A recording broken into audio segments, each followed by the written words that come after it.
Sistem multi-cropping adalah praktik pertanian di mana lebih dari satu jenis tanaman ditanam di lahan yang sama dalam satu musim atau dalam periode waktu yang sama. Tujuan utama dari sistem ini adalah untuk meningkatkan produktivitas lahan, mengurangi risiko kegagalan panen, dan menjaga kesehatan serta kesuburan tanah. Berikut penjelasan lengkap tentang sistem multi-cropping. Jenis-jenis multi-cropping. 1. Intercropping. Tanam. Definisi: menanam dua atau lebih jenis tanaman dalam baris atau petak yang berdekatan pada waktu yang sama. Contoh, menanam jagung dan kacang-kacangan bersama-sama. Jagung dapat menyediakan penyangga bagi kacang, sementara kacang dapat memperbaiki nitrogen di tanah.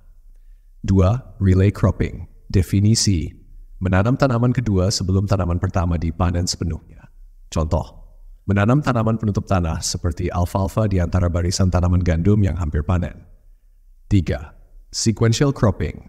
Definisi: menanam satu jenis tanaman setelah panen tanaman lainnya di lahan yang sama dalam satu tahun. Contoh, menanam padi pada musim hujan dan jagung pada musim kemarau di lahan yang sama. 4. Mixed cropping. Definisi: menanam berbagai jenis tanaman secara acak di satu lahan. Menanam berbagai sayuran seperti tomat, cabai, dan selada secara bersama-sama di lahan kecil.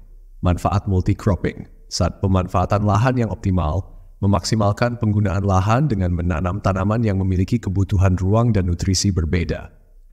2. Pengurangan risiko kegagalan panen. Diversifikasi tanaman mengurangi risiko kerugian total akibat serangan hama, penyakit, atau kondisi cuaca yang buruk. 3. Perbaikan kesuburan tanah. Tanaman legum seperti kacang-kacangan dapat menambahkan nitrogen ke dalam tanah melalui proses fiksasi nitrogen. 4.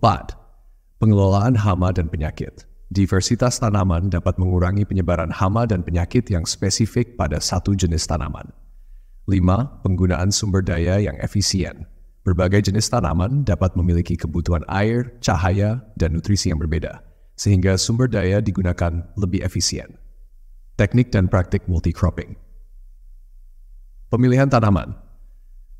Memilih tanaman dengan karakteristik dan kebutuhan yang berbeda agar tidak saling bersaing tetapi saling melengkapi. 2. Pengelolaan air. Menggunakan sistem irigasi efisien seperti irigasi tetes untuk memastikan semua tanaman mendapatkan air yang cukup tanpa pemborosan. 3. Pemupukan. Menggunakan pupuk organik untuk menjaga kesuburan tanah dan mendukung pertumbuhan berbagai jenis tanaman. Mulsa. Menggunakan mulsa untuk menutupi tanah, mengurangi penguapan, menjaga kelembapan tanah, dan mengurangi pertumbuhan gulma. 5. Penanaman panen yang tepat waktu. Mengatur waktu tanam dan panen dengan cermat untuk memastikan setiap tanaman mendapatkan waktu tumbuh yang optimal. Tantangan multi-cropping. 1. Kompleksitas pengelolaan memerlukan perencanaan dan pengelolaan yang lebih kompleks dibandingkan dengan monokultur.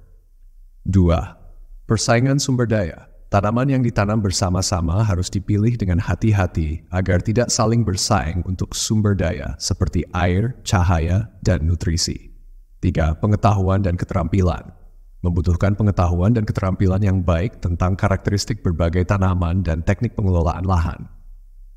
Dengan perencanaan dan pelaksanaan yang tepat, sistem multi-cropping dapat meningkatkan produktivitas pertanian, keberlanjutan lahan, dan ketahanan pangan.